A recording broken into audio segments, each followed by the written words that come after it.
No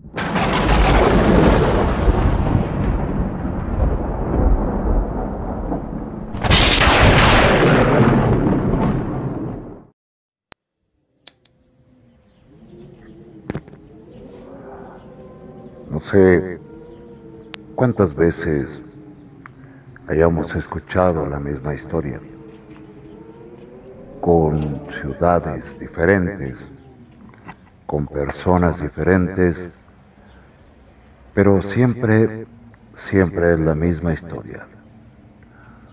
Una extraña mujer que vaga cerca de los ríos, cerca de los lagos, con un grito agónico y prolongado que atraviesa la piel y los huesos. Le llaman de distintas formas.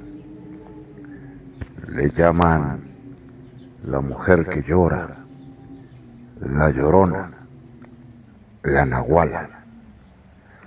¿Qué tal? Yo soy el narrador y hoy quiero compartirte una extraña historia de terror. En la ciudad de Jiquilpan, hace muchos años, cuando las calles eran de tierra y piedra, cuando el edificio más grande era el templo, cuando había una o dos farolas por cada calle y había muy pocas calles. Un pueblecito de casas de adobe y tejados de barro. La gente se levantaba temprano.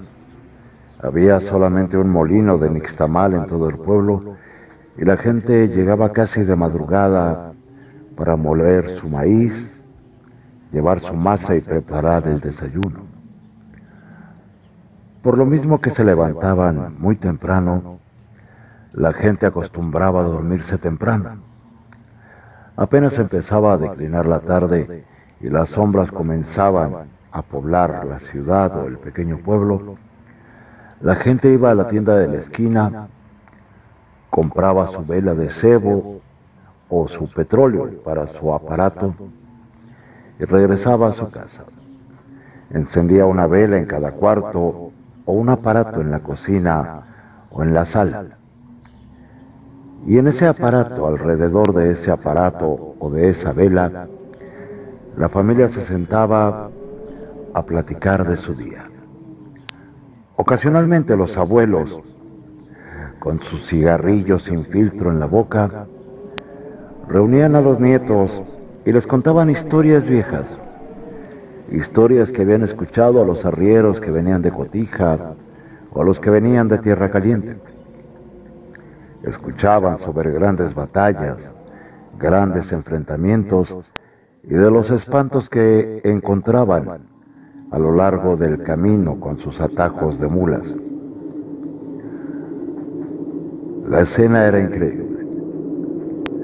Las sombras oscilando en las esquinas de los cuartos, espantadas por la endeble luz de las velas o el bailar de la iluminación del aparato de petróleo. Ocasionalmente llovía, y eso hacía cada vez más tétricas las historias. Una noche, contaba mi abuelo, que en aquel entonces era el nieto que escuchaba las historias de su abuelo, después de la charla acostumbrada con mi tatarabuelo, se fueron a dormir. En aquel entonces, la mayoría de las casas eran apenas de 3 o 4 piezas. Una sala, la cocina, comedor y 2 cuartos para dormir, para los papás y para los niños. Y las veladoras o las velas no alcanzaban para todos.